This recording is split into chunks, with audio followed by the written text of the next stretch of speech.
আপনার সাইডের দায়িত্ব আমার দিচ্ছেন না, এখন আপনার কোনো টেনশন করতে হবে না। আপনি শুধু এখন আগে তেল দিয়ে ঘুমান। আমি তোকে দায়িত্ব দিয়ে আমি ঘুমাবো আর আমার ব্যবসার ছাদে উঠবে আর আমি বই খুঁজে ছাদ থেকে নামাবো, তাই তো? তুই আমার কাছের ছোট ভাই, তা ঠিক আছে, তাই আমি তোকে বিশ্বাস করে আমার সমস্ত কাজের দায়িত্ব দিয়েছি। এত বিশ্রাম নিতে গেলে একটা সময় দেখবো আমার ব্যবসাই নাই। আরে ভাই, আপনার সপ্তাহ 2-1 দিন এসে খোঁজ নিলেই হবে। বাকিটা তো আমি আছি, আমি দেখতেছি। তুই আছিস, শুধু আমিই নাই।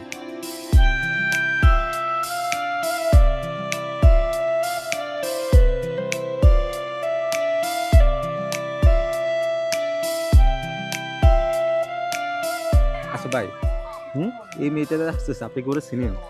কেন রে? না, আমি না মাঝে মধ্যে খেয়াল করি আপনার দিকে না আমার দিকে, কার যেন দিকে যেন তাকিয়ে থাকে, আর মাঝে মধ্যে মুস্কি হাসি দেয়। আচ্ছা, ভালো, কিন্তু এই পিচ্চি মেয়েদের দিকে তাকাস না, চোখ নষ্ট হবে। চোখ নষ্ট আর কি আছে ভাই এখানে?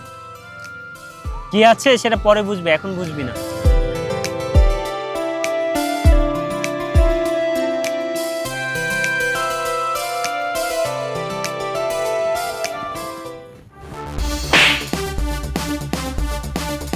আরে এটা কি হলো?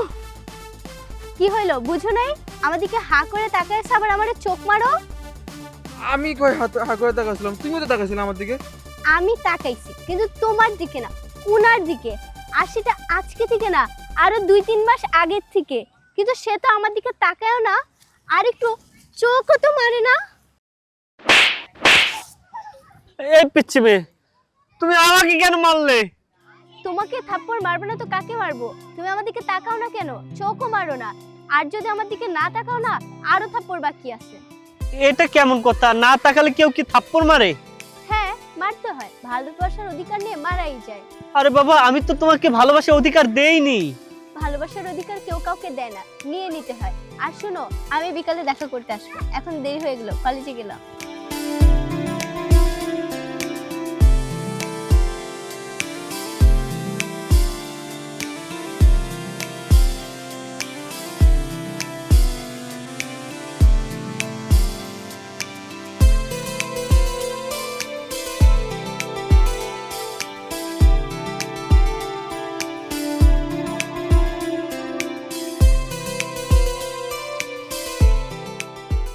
ভাই, মেয়ের মনে হয় মাথা গন্ডগোল আছে, না হয় তো শ্বাস পায় কেমনি।